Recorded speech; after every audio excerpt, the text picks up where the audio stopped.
Hi everybody, hope everyone's doing well. I recorded something a couple of days ago, but it didn't work out, so this is a retake. So if I sound less than enthusiastic, you know why.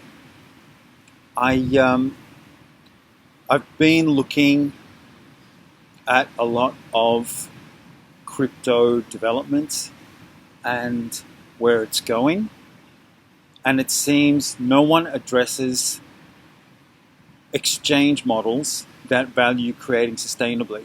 They can talk about that the crypto itself may be more sustainable than a bank, but it's more important to create an exchange where people profit from creating sustainably.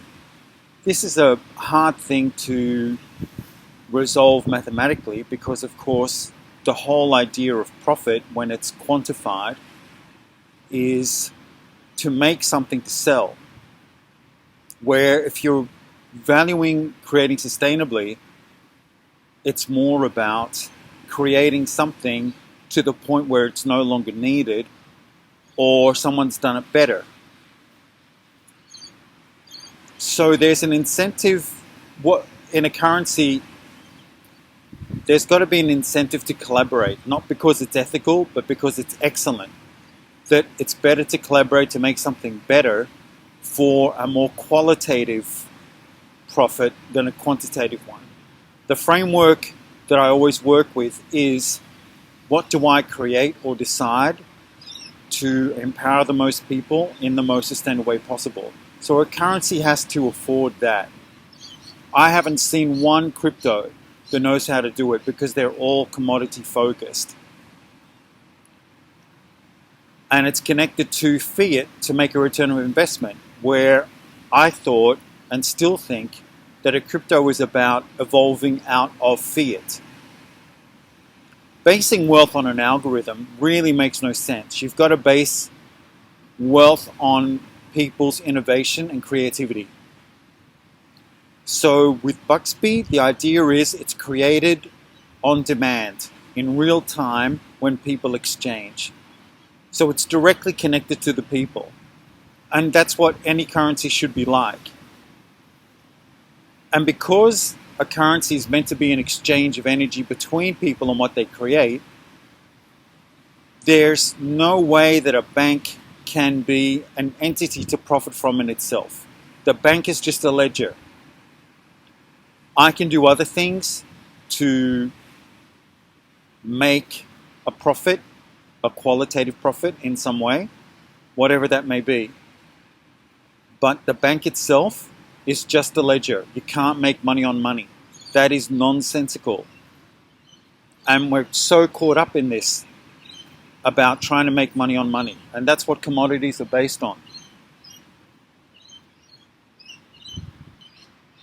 That's how I work with Buxby. That's what Buxby's all about. Now, people think that people need to be incentivized to create. This is not the case. It is a native instinct of humans to create something. That's how we show our distinction. But we make the mistake of prioritizing the competition. And I get competition. It's a fabulous way to grow further with. But it should be a tool to understand how to collaborate better. It is not about competing, taking out other people. We are the most innovative, intelligent beings in existence. So to make synthetic economies that perpetuate scarcity when we're not in scarcity is stupid, and it's incredibly disempowering. People want to say money is empowering. It is only empowering when it is stable and it is based on people.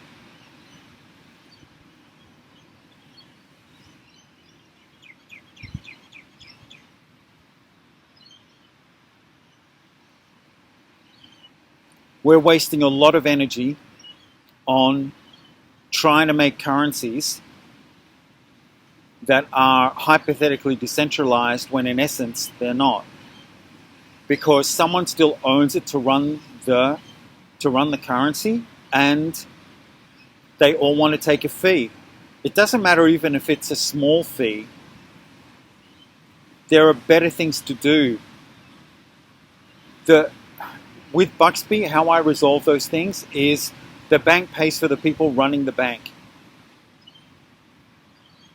And that takes out any kind of balance to someone else running it and therefore changing the rules to think they can own the bank, which is how we got to central banks in the first place. Central banks are a sham. I don't understand how people don't get that. They haven't been able to resolve anything, and now we've got the IMF trying to take control of all central banks to make a global currency. The Federal Reserve Bank was created covertly, where 3 people signed it into existence because the other people didn't know it was happening. And I don't understand how even that got through. That there was no investigation about the way that it was handled. A really good currency is completely decentralized but based on the people, so that the bank is owned by the people and what they do. It still works in a free market. You still price things with what the free market is, but of course there needs to be a stability, and how I resolve that is that anyone involved in education is paid $60 an hour. So if I'm teaching 1,000 people for an hour, everyone gets $60 and so do I. That's it. Because I have to show that I'm worth listening to, and that's qualitative profit. That I knew and people accepted that I have something to give to empower the most people in the most sustainable way possible. And this is always going to be exploratory. There's always going to be, well, did I make a mistake? But when people are paid to be educated, the onus is not on the people listening that they pick something wrong and now they have to make ends meet. Everything's about serving people. When you have people who want to say that we are one and it's all about love, that's great. But you've got to have a currency to support those things and not to make it something ethereal or spiritual. It's all about being able to express being your way. And when you take out the middleman, which of course are the banks, there's a lot more freedom in finding out what suits you most. And that's what Buxby's all about. So it has no commodity value, and that's what I mean by commodity. That you can't make money on money. Okay, so I hope that helps. Oh, human nature. Human nature. We think that human nature is greedy, but what human nature really does is it adapts to its environment to succeed. So if it's in a competitive environment, then of course you're going to get the disparity that we're in now. And that includes compromising Earth. I think the human condition is we don't know how to love ourselves as much as we choose to love other people. If you really want to leverage love as a medium of exchange to empower, not as a commodity, just as a basic sense of being, you've got to have a currency that's neutral. No usury, no demurrage. Just neutral. And then, because of that stability, we can discover the things we like, experience what we want to, and people offer access to that. It's not about ownership. When you're in usury currency, you have to own an experience, which is why wealth is so different between people. And you need a currency that doesn't afford being corrupting. And of course, just by default, usury is corrupting. Look at all the different ways that people look to sham, whether it's being a political leader or a scam or making a cult. It's always about shortchanging someone else for the profit because that's how it works. But this wasn't really intended when people were thinking about economics, but it's become this. And so to get back, instead of looking at ethics and people demonstrating what we're doing wrong with the environment and then hoping for something to change, or that philanthropy will resolve the issue, which of course it mathematically can't. Use a currency that takes out the compromise and use something that resolves. Buxby is not intended to be a final answer in total exchange because, of course, the best exchange is gifting, that your reputation as a quality creator makes you the best. So the best currency would really do that, which of course can never be quantified, but we're so used to monetizing something. So I created Buxby as a medium, something to allow people to not be so fearful and relax and know that they're safe and that they now have access to the things to empower them. Any really good leader doesn't compromise people. Look at how many leaders compromise people for the money. And it goes on and on and on. And we love having these dichotomies where you talk about the rich and then talk about the people that aren't and why they're not. And then you're looking for an ethical answer. It won't happen. Otherwise it would have already happened. It hasn't. So that's what Buxby's all about. Neutral, non-commodity.